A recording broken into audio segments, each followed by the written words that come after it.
ಆತ್ಮೀಯ ಬಂಧುಗಳೇ, ಶ್ರೀಮದ್ ಭಗವದ್ಗೀತೆ ತತ್ವ ವಿವೇಚನಿ ಟೀಕಾ ಅಧ್ಯಾಯ 2 ಸಾಂಖ್ಯಯೋಗ. ಇದರಿಂದ ಇವತ್ತು 48ನೇ ಶ್ಲೋಕವನ್ನು ನಾವು ತಿಳ್ಕೊಳ್ಳೋಣ. ಶ್ಲೋಕ 48. ಯೋಗಸ್ಥಃ ಕುರು ಕರ್ಮಾಣಿ ಸಂಗಂ ತ್ಯಕ್ತ್ವಾ ಧನಂಜಯ ಸಿದ್ಧ್ಯ ಸಿದ್ಧ್ಯೋ ಸಮೋ ಭೂತ್ವಾ ಸಮತ್ವಂ ಯೋಗ ಉಚ್ಯತೆ. ಅನುವಾದ: ಹೇ ಧನಂಜಯನೇ, ನೀನು ಆಸಕ್ತಿಯನ್ನು ತ್ಯಜಿಸಿ ಹಾಗೂ ಸಿದ್ಧಿ ಅಸಿದ್ಧಿಗಳಲ್ಲಿ ಸಮಬುದ್ಧಿ ಉಳ್ಳವನಾಗಿ ಯೋಗದಲ್ಲಿ ಸ್ಥಿತನಾಗಿದ್ದು ಕರ್ತವ್ಯ ಕರ್ಮಗಳನ್ನು ಮಾಡು. ಸಮತ್ವವೇ ಯೋಗವೆನಿಸಿಕೊಳ್ಳುತ್ತದೆ. ಇದು ಶ್ಲೋಕ ಮತ್ತೆ ಅದರ ಅನುವಾದ. ಈಗ ನಾವು ಅರ್ಥ ಮಾಡ್ಕೊಳ್ಳೋದಕ್ಕೆ ಪ್ರಯತ್ನ ಮಾಡೋಣ. ನಾವು ಹಿಂದೆ ತಿಳ್ಕೊಂಡಂತಹ ಶ್ಲೋಕದಲ್ಲಿ ನೀನು ಕರ್ಮ ಫಲಗಳಿಗೆ ಕಾರಣವಾಗಬಾರದು, ಮತ್ತೆ ಕರ್ಮ ಮಾಡದೇ ಇರೋದ್ರಲ್ಲೂ ಕೂಡ ಆಸಕ್ತಿ ಇರಬಾರ್ದು. ಕರ್ಮ ಮಾಡದೇ ಇದ್ರೆ ಸರಿ ಹೋಗ್ಬಿಡತ್ತೆ ಬಿಡು ಅಂತ ನೀನು ಕರ್ಮವನ್ನು ಮಾಡದೇ ಇರಬಾರ್ದು. ಈಗ ಕರ್ಮ ಮಾಡಿದ್ರೆ ಫಲ ಸಿಗತ್ತೆ, ಸೊ ಕರ್ಮ ಫಲಗಳಿಗೆ ಆಸಕ್ತವಾಗಿ ನೀನು ಕೆಲಸವನ್ನ ಮಾಡಬಾರದು ಅಂತ ಹೇಳ್ತಾರೆ. ಮತ್ತೆ ಕರ್ಮ ಮಾಡಿದ್ರೆ ತಾನೇ ಅದರ ಫಲಾಫಲಗಳ ಬಗ್ಗೆ ನನಗೆ ಯೋಚನೆ ಬರೋದು ಅಥವಾ ಅದರಿಂದ ನನಗೆ ತೊಂದರೆ ಆಗೋದು. ಅದಕ್ಕೆ ನಾನು ಕೆಲಸ ಮಾಡ್ದೇನೆ ಇದು ಬಿಡೋಣ ಅಂತ ಅನ್ಕೊಳ್ತೀಯಲ್ಲ, ಅದರಲ್ಲೂ ನಿನಗೆ ಆಸಕ್ತಿ ಇರಬಾರದು ಅಂತ ಅಂದ್ಬಿಟ್ಟು ಹೇಳ್ತಾರೆ. ಅಂದ್ರೆ ಏನು, ಕರ್ಮಗಳ ತ್ಯಾಗವನ್ನೂ ಕೂಡ ಮಾಡಬಾರ್ದು ಅನ್ನುವಂಥ ಮಾತನ್ನು ಹೇಳಿದ್ರು. ಹಾಗಾದ್ರೆ ನಾನು ಯಾವ ರೀತಿಯ ಕರ್ಮವನ್ನ ಮಾಡಬೇಕು ಅನ್ನುವಂಥ ಪ್ರಶ್ನೆ ನಮಗೆ ಬರುತ್ತೆ ತಾನೇ. ಈಗ ಕರ್ಮ ಫಲಗಳಿಗೆ ಆಸಕ್ತನಾಗಬಾರ್ದು, ಅಂದ್ರೆ ಕರ್ಮ ಮಾಡಿ ಅದರ ಫಲವನ್ನ ನೀನು ಇಷ್ಟಪಡಬಾರ್ದು. ಮತ್ತೆ ಕರ್ಮ ಮಾಡದೇ ಇರೋದ್ರಲ್ಲೂ ಕೂಡ ನೀನು ಆಸಕ್ತನಾಗಿರಬಾರದು, ಅಂದ್ರೆ ಕರ್ಮಗಳನ್ನ ಬಿಡಲೂಬಾರದು ಅಂತಂದ್ಮೇಲೆ ಇನ್ನು ಯಾವ ರೀತಿ ನಾವು ಕರ್ಮ ಮಾಡೋದು ಅನ್ನುವಂಥ ಪ್ರಶ್ನೆ ನಮ್ಮಲ್ಲಿ ಹುಟ್ಟುತ್ತಲ್ವಾ. ಅದಕ್ಕೋಸ್ಕರ ಭಗವಂತ ಇಲ್ಲಿ ಹೇಳ್ತಾನೆ, ಹೇ ಧನಂಜಯನೇ. ಇಲ್ಲಿ ಅರ್ಜುನನನ್ನ ಧನಂಜಯ ಅಂತ ಕರೆದಿರೋದಕ್ಕೂ ಒಂದು ರೀಸನ್ ಇರುತ್ತೆ. ಯಾಕೆ ಅಂತಂದ್ರೆ ಅವನು ತನ್ನ ಅಣ್ಣ ರಾಜಸೂಯ ಯಜ್ಞವನ್ನು ಮಾಡಬೇಕಾಗಿರತ್ತೆ. ಅದಕ್ಕೋಸ್ಕರ ಬೇಕಾದಷ್ಟು ಹಣ ಬೇಕಾಗಿರುತ್ತೆ.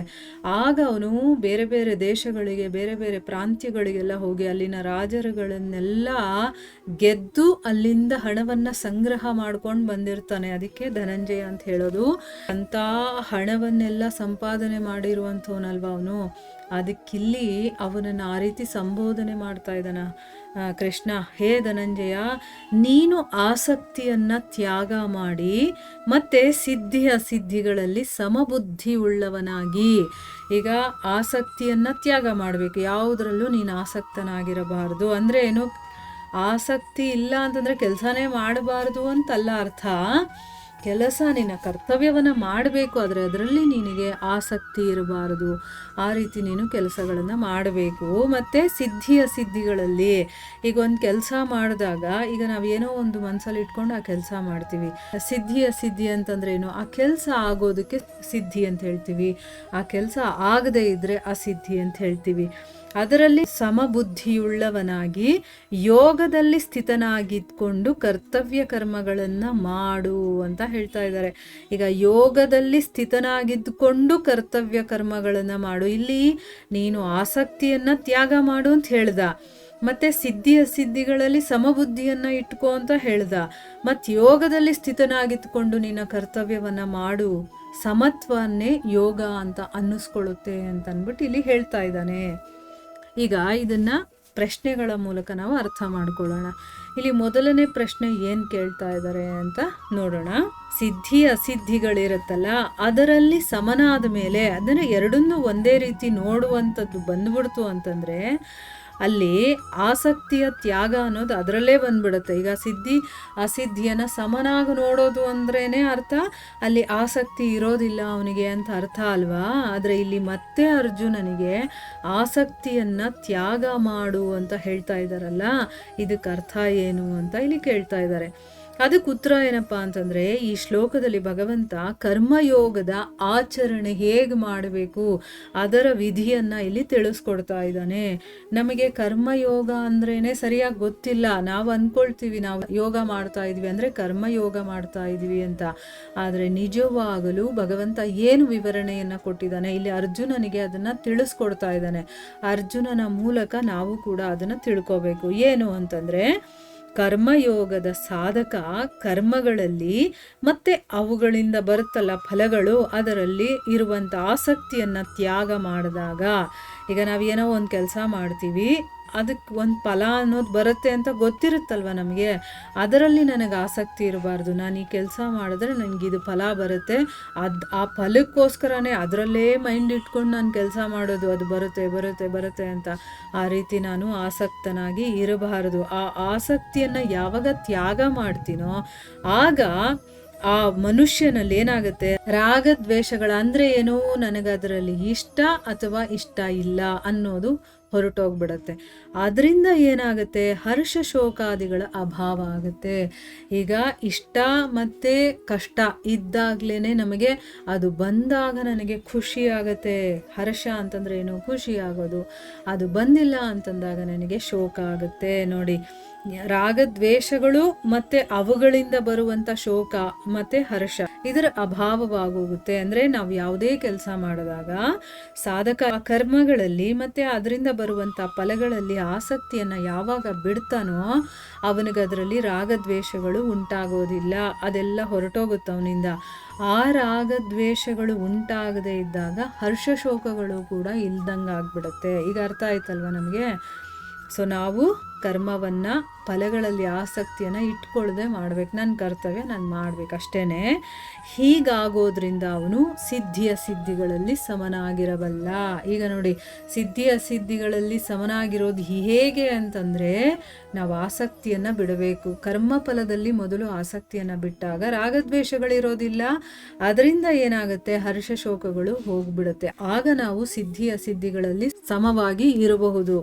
ಈ ದೋಷಗಳು ಇದ್ದಾಗ ಅಂತಂದ್ರೇನು, ಈ ಒಂದು ಕರ್ಮಫಲದಲ್ಲಿ ಆಸಕ್ತಿ ಇದ್ದಾಗ ರಾಗದ್ವೇಷಗಳು, ಹರ್ಷ ಶೋಕಗಳು ಇವೆಲ್ಲ ಇರುತ್ತಲ್ಲ, ಇದನ್ನ ದೋಷಗಳು ಅಂತ ಹೇಳ್ತಾ ಇದ್ದಾರೆ. ಇದು ಇದ್ದಾಗ ಏನಾಗುತ್ತೆ, ಸಿದ್ಧಿ ಮತ್ತೆ ಅಸಿದ್ಧಿಗಳಲ್ಲಿ ಸಮನಾಗಿರೋದು ನಮಗೆ ಸಾಧ್ಯ ಆಗೋದಿಲ್ಲ.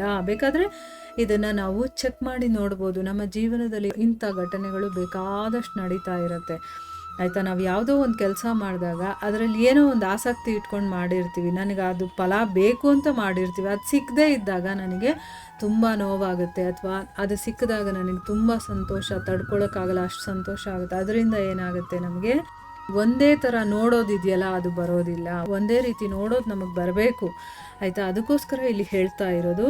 ಅದಕ್ಕೆ ಇಲ್ಲೇನು ಹೇಳ್ತಾ ಇದ್ದಾರೆ, ಯಾವಾಗ ಈ ದೋಷಗಳೆಲ್ಲ ಇರುತ್ತೋ ನಮ್ಮಲ್ಲಿ, ಸಿದ್ಧಿ ಅಸಿದ್ಧಿಗಳಲ್ಲಿ ಸಮನಾಗಿ ಇರೋದು ಸಾಧ್ಯ ಇಲ್ಲ. ಅದೇ ಥರ ಸಿದ್ಧಿ ಮತ್ತು ಅಸಿದ್ಧಿಗಳಲ್ಲಿ ಅಂದರೆ ಅರ್ಥ ಏನು, ಮಾಡುವಂತಹ ಕರ್ಮಗಳು ಪೂರ್ಣವಾಗುವಂಥದ್ದು ಮತ್ತು ಪೂರ್ಣವಾಗದೆ ಇರುವುದು. ಈಗ ನಾನೇನೋ ಒಂದು ಕೆಲಸ ಮಾಡಬೇಕು ಅಂತ ಅಂದ್ಕೊಳ್ತೀನಿ, ಅದು ಆಗದೆ ಇದ್ದಾಗ ನನಗೆ ಬೇಜಾರಾಗುತ್ತೆ ತಾನೆ. ಮತ್ತೆ ಆ ಕೆಲಸ ಮಾಡಬೇಕಾದ್ರೆ ಬೇಕಾದಷ್ಟು ಅಡೆತಡೆಗಳು ಬರುತ್ತೆ ನಮಗೆ, ಅಲ್ವಾ? ಅಂದರೆ ಒಂದು ಕೆಲಸ ಪೂರ್ಣ ಆಗುವಂಥದ್ದು ಅಥವಾ ಆಗದೆ ಇರುವಂಥದ್ದು, ಮತ್ತು ಅದರ ಅನುಕೂಲ ಮತ್ತು ಪ್ರತಿಕೂಲ. ಅಂದರೆ ಆ ಕೆಲಸಕ್ಕೆ ಅನುಕೂಲವಾಗಿ ಏನೋ ನಡೆಯುತ್ತೆ ಅಥವಾ ಪ್ರತಿಕೂಲವಾಗಿ ಏನೋ ನಡೆಯುತ್ತೆ, ಅಥವಾ ಅದರ ಪರಿಣಾಮ ಆ ರೀತಿ ಆಗಿರುತ್ತೆ. ಆಗ ಪರಿಣಾಮದಲ್ಲಿ ಸಮನಾಗಿರೋದಕ್ಕೆ ಪ್ರಯತ್ನಿಸೋದ್ರಿಂದ, ಅಂದರೆ ನಾನು ಏನಾದರೂ ಒಂದು ಕೆಲಸ ಮಾಡ್ತಾ ಇರಬೇಕಾದ್ರೆ ಅದರಿಂದ ಏನೇ ನನಗೆ ರಿಸಲ್ಟ್ ಬಂದರೂ ಕೂಡ ನಾನು ಸಮನಾಗಿರಬೇಕು ಅಂತ ಅಂದ್ಕೊಂಡು ನಾವು ಅದಕ್ಕೆ ಪ್ರಯತ್ನ ಮಾಡ್ತೀವಲ್ವಾ, ಅದರಿಂದ ಕೂಡ ಕೊನೆಯಲ್ಲಿ ರಾಗದ್ವೇಷ ಅನ್ನುವಂಥ ಅಭಾವವಾಗುತ್ತೆ. ಈಗ ನನ್ನ ಮನಸ್ಸಲ್ಲಿ ನಾನು ಈ ಕೆಲಸ ಮಾಡ್ತಾ ಇದ್ದೀನಿ, ಏನೇ ರಿಸಲ್ಟ್ ಬಂದರೂ ಕೂಡ ಅದನ್ನು ನಾನು ಸ್ವೀಕರಿಸಬೇಕು ಅನ್ನೋ ಮನೋಭಾವನೆಯನ್ನು ಇಟ್ಕೊಂಡು ನಾವು ಕೆಲಸ ಮಾಡಿದಾಗ ಅದರ ರಿಸಲ್ಟ್ ಏನಾಗುತ್ತೆ, ರಾಗದ್ವೇಷ ನಮ್ಮಲ್ಲಿ ಇರೋದಿಲ್ಲ. ಯಾಕೆ ಅಂತಂದರೆ ಎರಡನ್ನೂ ಸ್ವೀಕಾರ ಮಾಡುವಂಥ ಒಂದು ಗುಣ ನಮ್ಮಲ್ಲಿ ಬಂದ್ಬಿಟ್ಟಿರುತ್ತಲ್ವಾ, ಅದಕ್ಕೋಸ್ಕರ ನಮಗೆ ರಾಗದ್ವೇಷ ಅನ್ನೋದು ಇರೋದಿಲ್ಲ. ಈ ರೀತಿ ಏನಾಗಿದೆ, ಈಗ ಆಸಕ್ತಿಯನ್ನು ತ್ಯಾಗ ಮಾಡೋದು ಮತ್ತು ಸಮತೆಯಿಂದ ನೋಡೋದಿದೆಯಲ್ಲ, ಈ ಎರಡಕ್ಕೂ ಕೂಡ ತುಂಬ ಘನಿಷ್ಠವಾದಂಥ ಸಂಬಂಧ ಇದೆ. ಅಂದರೆ ಪರಸ್ಪರ ಒಂದಕ್ಕೊಂದು ಸಹಾಯಕವಾಗಿದೆ. ಈಗ ಹೀಗೆ ತಗೊಂಡು ಹೋದರೂ ಪರವಾಗಿಲ್ಲ, ಏನು ಕರ್ಮದಲ್ಲಿ ಆಸಕ್ತಿಯನ್ನು ಇಟ್ಕೊಳ್ಳದೆ ನಾನು ಕೆಲಸ ಮಾಡ್ತಾ ಹೋದಾಗ ರಾಗದ್ವೇಷಗಳು, ಶೋಕ, ಹರ್ಷಗಳು ಹೋಗಿ ಆಮೇಲೆ ನಾವು ಸಿದ್ಧಿ ಅಸಿದ್ಧಿಗಳಲ್ಲಿ ಸಮಭಾವವನ್ನು ಮಾಡೋದಕ್ಕೆ ನಮಗೆ ಆಗುತ್ತೆ. ಅಂದರೆ ಸಮಭಾವದಲ್ಲಿ ನೋಡುವಂಥ ಸ್ಥಿತಿಗೆ ನಾವು ಬರ್ತೀವಿ. ಅಥವಾ ನಾವು ಏನೋ ಒಂದು ಕೆಲಸ ಮಾಡಿದಾಗ ಅದರ ಬರುವಂತಹ ಸಿದ್ಧಿಗಳು ಅಂದರೆ ಏನು, ಅದರ ರಿಸಲ್ಟು ಆದರೂ ಪರವಾಗಿಲ್ಲ, ಆಗಲಿಲ್ಲ ಅಂದರೂ ಪರವಾಗಿಲ್ಲ, ಆ ಥರ ನಾವು ತಗೊಂಡಾಗ ಅದನ್ನು ಸಮಭಾವದಲ್ಲಿ ಸ್ವೀಕಾರ ಮಾಡೋದನ್ನು ನಾವು ಕಲಿತಾಗ ನಮಗೆ ರಾಗದ್ವೇಷಗಳು ಆಗೋದಿಲ್ಲ. ಇದನ್ನೇ ಹೇಳ್ತಾ ಇರೋದು. ಅಂದರೆ ಅದು ಒಂದಕ್ಕೊಂದು ಪೂರಕವಾಗಿದೆ, ಸಹಾಯಕವಾಗಿದೆ. ಅದಕ್ಕೋಸ್ಕರನೇ ಭಗವಂತ ಇಲ್ಲಿ ಆಸಕ್ತಿಯ ತ್ಯಾಗ ಮಾಡಿ ಸಿದ್ಧಿ ಮತ್ತು ಅಸಿದ್ಧಿಗಳಲ್ಲಿ ಸಮನಾಗಿದ್ಕೊಂಡು ಕರ್ಮ ಮಾಡು ನೀನು ಅಂತ ಹೇಳ್ತಾ ಇದ್ದಾನೆ. ಅಂದರೆ ಆಸಕ್ತಿಯನ್ನು ತ್ಯಾಗ ಮಾಡೋದಿದೆಯಲ್ಲ, ಇದು ಸ್ವಲ್ಪ ಕಷ್ಟವಾದಂಥ ವಿಚಾರ. ಆದರೆ ಅದು ಒಂದು ಸರಿ ಬಂದ್ಬಿಡ್ತು ಅಂತಂದರೆ ನಮಗೆ ಯಾವುದರಲ್ಲೂ ನಮಗೆ ಪ್ರಾಬ್ಲಮ್ ಅನ್ನೋದೇ ಜಾಸ್ತಿ ನಮಗೆ ಕಾಣಿಸೋದು ಇಲ್ಲ, ಇರೋದು ಇಲ್ಲ. ಮತ್ತು ಸಿದ್ಧಿ ಅಸಿದ್ಧಿಗಳಲ್ಲಿ ಸಮನಾಗಿದ್ಕೊಂಡು ನಾನು ಕೆಲಸ ಮಾಡಬೇಕು. ನಾನು ಮಾಡೋ ಕೆಲಸಕ್ಕೆ ಏನಾದರೂ ಪ್ರತಿಫಲ ಬರಲಿ, ಅದನ್ನು ನಾನು ಸ್ವೀಕರಿಸೋದನ್ನು ಕಲಿಬೇಕು ಅಷ್ಟೇ. ಇದನ್ನು ಇಲ್ಲಿ ಹೇಳ್ತಾ ಇದ್ದಾನೆ ಭಗವಂತ. ಈಗ ನಮ್ಗೆ ಅರ್ಥ ಆಯ್ತಲ್ಲ ಯಾವ ರೀತಿ ನಾವು ಕೆಲಸ ಮಾಡಬೇಕು ಅಂತ. ಈಗ ನಮ್ಮ ಜೀವನದಲ್ಲಿ ಎಂಥ ಕೆಲಸನೇ ಆಗಿರಲಿ, ಕೃಷ್ಣ ಹೇಗೆ ಹೇಳಿದನೋ ಹಾಗೆ ಮಾಡಬೇಕೀಗ. ಏನು, ನನ್ನ ಕರ್ಮವನ್ನು ನಾನು ಮಾಡಬೇಕು, ಅದರಲ್ಲಿ ಆಸಕ್ತನಾಗಿರಬಾರ್ದು. ಮತ್ತು ಅದರಿಂದ ರಿಸಲ್ಟ್ ಏನೇ ಬರಲಿ, ನನಗೆ ಅನುಕೂಲವಾಗಿರಲಿ ಅಥವಾ ಪ್ರತಿಕೂಲವಾಗಿರಲಿ, ಅದನ್ನು ಸಮಾನ ದೃಷ್ಟಿಯಿಂದ ನೋಡೋದನ್ನು ನಾವು ಕಲಿಬೇಕು. ಆಯಿತಾ? ಆ ರೀತಿ ನಾವು ಕರ್ಮವನ್ನು ಮಾಡಬೇಕು ಅನ್ನೋದನ್ನು ಇಲ್ಲಿ ಹೇಳ್ಕೊಡ್ತಾ ಇದ್ದಾನೆ. ಇಲ್ಲಿಗೆ ನಾವು ನಿಲ್ಲಿಸೋಣ. ಹರೇ ಕೃಷ್ಣ.